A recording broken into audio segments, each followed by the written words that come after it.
Ya, selamat malam semua. Saya kenapa deg-degan ya? Beneran serius deg-degan. Beberapa waktu yang lalu memang Kak Santia hubungi saya untuk sharing. Terus terang saya merasa, aduh mesti yang senior-senior deh yang udah lebih udah lebih lama ya pelayanan. Tapi ya katanya yang lain pada nggak mau, ya udah nggak apa-apa gitu ya. Saya mungkin cerita dari awal bukan dari majelisnya ya. Saya awal pelayanan di gereja itu di musik, di band ya. Kenapa ya? Karena saya suka aja musik ya. Sebelumnya dan selama saya masih pelayanan di band itu juga saya juga sering jalan-jalan ke gereja lain juga. Karena apa? Karena saya merasa melihat banyak kekurangan ya, jadi komplain gitu dalam hati, cuman nggak bikin grup, nggak komplain. Enggak, karena waktu itu belum ada WA group. Jadi dalam hati itu sebenarnya kalau saya duduk ibadah itu saya banyak komplain, Bapak Ibu. Musik Naki ya, penyanyinya gini, mestinya ini. Kena ada aja gitu yang dikomplain dalam hati. Udah gitu jalan-jalan, ngelihat lagi gereja lain, bagus lagi gitu kan gereja lain gitu kan, jadi banyak komplain. Sampai suatu hari setelah sekian lama main band gitu ya, karena aktifnya di komisi musik, jadi saya waktu itu diminta sama KPI untuk jadi ketua komisi musik. Terus terang waktu itu nggak mau ngapain gitu kan, udah pelayanan aja biasa gitu kan. Tapi waktu itu saya pikir kenapa enggak, selama ini kan saya banyak komplain, kenapa enggak kamu yang berperan gitu kan. Jadi waktu itu saya mau jadi ketua komisi musik, dan selama saya di komisi musik itu saya merasakan saya banyak diperlengkapi justru. Seperti selama ini saya pelayanan juga di band. Jadi kalau kita main musik aja, emang kamu mau jadi apa? Jadi artis mual gitu kan. Terus mau main apa gitu kan. Tapi saya justru karena pelayanan di gereja, saya ingat ya, Tante Meing. Tante Meing itu, kenal kan semua sama Tante Meing, tahu ya. Itu kalau pelayanan pengennya sama saya, dan dia tuh unik. Kalau kita main tangan nada itu di C, di D, di G, di F gitu kan yang gampang. Kalau dia tuh pengennya yang di di As yang hitam-hitam. Dan saya tuh sebenarnya terus terang sebel gitu kalau diajak pelayanan sama dia. Cuman karena waktu itu masih muda, nggak enak kalau nolak temannya si Mami gitu kan, temannya si Papi. Tapi saya ngerasa ya, ini hal kecil ya Bapak Ibu ya. Karena saya kepaksa ya melayani terus gitu kan. Saya jadi bisa main di S dan di As. Padahal itu nggak gampang gitu kalau buat pianis gitu kan. Nah dari contoh kecil itu saya merasa kalau kita diminta untuk pelayanan, ambil peran lebih banyak, sebenarnya Tuhan perlengkapi seperti persis yang tadi Pak Erik sampaikan. Kita ini kan kasarnya mah pembantu. Masa iya nggak Tuhan perlengkapi dengan cara dia dan melewati proses. Bukannya gampang gitu kan, tiba-tiba terima gampang. Enggak, belajar setengah mati gitu. Kalau main zaman dulu kan kita nggak punya Clavinova ya. Jadi benar-benar nggak bisa ditranspos. Main teh ya benar-benar di piano, main di S sama di ASO gitu kan. Nah itu contoh kecil, dan saya merasakan selama jadi ketua komisi musik banyak hal yang ya saya dan teman-temannya termasuk Koroni juga di dalam tim komisi musik ini, kita banyak melakukan hal-hal yang buat saya sih berkesan. Ya saya nggak tahu ya kalau buat jemaat mah silakan aja dinilai sendiri. Tapi buat saya tuh merasa kalau saya ingat ibadah etnik, ibadah Mandarin, ibadah Arab gitu kan, ibadah Israel, buat saya itu berkesan gitu kan. Sehingga sampai pada waktunya itu saya diminta untuk jadi pendamping komisi musik majelis. Jadi bermodalkan itu tadi pengalaman bahwa saya selama ini Tuhan perlengkapi, justru malah saya selama ini yang kamu komplain itu kamu kan punya kesempatan untuk melakukan. Kenapa enggak gitu? Tentu dibantu dengan teman-teman, bukan karena diri sendiri ya. Nggak boleh tuh ngomong kayak gitu, nanti nggak ada yang mau bantu. Gitu kan. Jadi waktu itu saya lebih mudah untuk menerima permintaan untuk jadi penatua, pendamping komisi musik. Sebetulnya waktu permintaan yang kedua juga saya nggak ada pergumulan sih. Oke aja gitu kan. Atas dasar pengalaman itu juga, pada saat saya biasanya pendamping komisi musik dan dari dulu memang urusannya musik, tiba-tiba jadi PJ pernikahan, itu kan hal yang aneh banget gitu kan. Gitu kan, pernikahan nggak salah gitu kan. Tapi itu pun saya membuat keputusan itu pun ya oke gitu. Saya ingat sekali waktu itu pakai Zoom ya, kalau nggak salah Pak Yoce yang nanya, diminta pernikahan. Oke gitu kan, buat saya juga nggak terlalu berat. Bukan karena saya merasa mampu, bukan. Tapi karena saya yakin bahwa lewat perjalanan sekian tahun juga, toh bermodal dari komplain itu banyak teman-teman yang bantu, dan dari brainstorming, dari ngobrol itu kita bisa saling memperlengkapi dan kita bisa enjoy gitu loh dengan kerja keras kita. Nah, itu perjalanan yang enaknya gitu kan. Pertanyaannya, apakah pernah mengalami tantangan pada saat sebagai majelis ini? Ada dua kejadian dalam masa saya menjadi majelis ini yang menurut saya itu jadi titik tonggak yang penting gitu ya. Yang satu itu pengalaman waktu LED, udah tahu ya. Bagaimana saya harus menghadapi orang-orang yang senior, orang-orang yang saya hormati sebenarnya di gereja gitu kan. Yang toksik.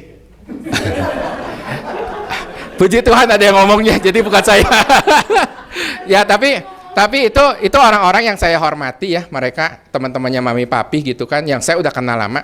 Tapi kok bisa begitu gitu kan? Dan komunikasi itu hampir nggak bisa dibangun gitu ya. Tapi puji Tuhan ya, saya merasa justru pada saat mengalami itu tuh saya bersyukur gitu loh. Ada di satu grup waktu itu, walaupun sekarang saya udah enggak gitu ya. Tapi saya merasa saya bisa bukan, kita kan nggak bisa paksa orang itu harus berubah seperti apa kita mau. Seperti tadi persis yang Pak Erik sampaikan juga, ya udahlah kita menerima orang-orang itu juga itu biar gimana senior saya gitu kan. Belum tentu saya bisa mengalami seperti mereka, tapi yang pasti mereka udah pernah muda seperti saya gitu kan. Artinya kan ya udahlah, bahwa ada perbedaan pemikiran. Sometimes ibaratnya mungkin kita sebut itu toksik. Terus mau apa? Apakah kita bisa merubah mereka? Enggak juga kan? Daripada saya sibuk ngejawabin pertanyaan mereka supaya pikiran mereka berubah dan nggak pernah berubah juga gitu kan. Kenapa nggak saya yang belajar untuk menerima mereka? Ya udahlah lu gitu kan. Yang penting kalau saya punya pemikiran atau ide, saya bicara dengan orang-orang penting yang ada di sini gitu kan, dan bendahara tentunya. Dan mereka menyetujui gitu kan. Terus apa masalahnya? Ya kan? Itu yang pertama. Sehingga saya merasa pengalaman itu adalah pengalaman yang baik, LED itu. Sampai sekarang juga hubungan tetap baik gitu kan. Yang kedua, justru yang tantangan yang lebih berat itu datang dari keluarga. Ya. Istri saya.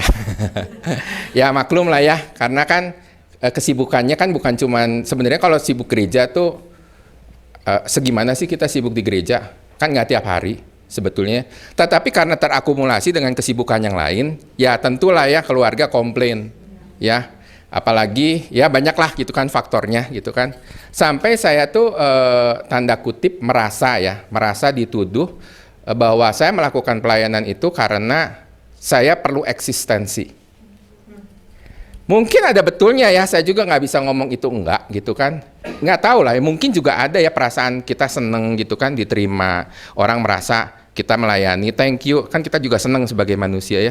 Tapi saya terus terang tersinggung gitu loh. Nggak kira-kira lo ya gitu kan, mikir gitu kan. Bahwa kamu mah memang perlu panggung gitu kan. Mungkin buat dia sih ngomong gitu enteng. Tapi buat saya itu tuh nyebelin banget gitu kan.